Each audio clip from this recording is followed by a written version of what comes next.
Hi குட்டீஸ் and friends, எல்லோரும் எப்படி இருக்கீங்க? இன்றைக்கி நம்ம வீட்டு தோட்டத்தில் மிளகாய் தாங்க அறுவடை பண்ணி எடுக்க போகிறோம். மிளகாய் வற்றல் பண்ணுறதுக்காக தேவைப்பட்டுச்சு. ஸோ அதை பழுக்கிறதுக்காக நான் விட்டுருந்தேன். ரொம்பவே மழை டெய்லி பெய்துகிட்டே இருந்ததுனால இதை பறித்து வச்சாலும் அழுகி போயிடும். ஸோ அதை செடியிலே நான் இந்த மாதிரி விட்டுருந்தேன். நிறைய குருவிகள் எல்லாம் இந்த மாதிரி கடிச்சிட்டு போயிட்டு, ஸோ இதை இன்றைக்கி பறிக்கலாம் அப்படின்னு சொல்லிட்டு தாங்க நான் இன்றைக்கி ரெடியாகி இதை பறிக்கிறதுக்காக போயிருந்தேன்.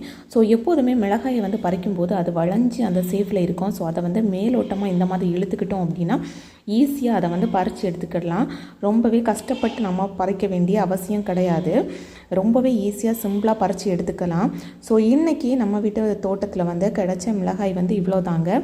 ஸோ இதை வெயிலில் காய வச்சு நாம் எடுத்தோம் அப்படின்னா வத்தலுக்காக ரெடி ஆகிரும். ஸோ இந்த செடியில் இருந்த எல்லா மிளகாயுமே பறித்து எடுத்துக்கிட்டாச்சு. ஸோ உங்கள் வீட்டு தோட்டத்தில் என்ன மாதிரியான செடிகள் எல்லாம் வச்சுருக்கீங்க அப்படின்ட்டு கமெண்டில் சொல்லுங்கள். தேங்க்யூ.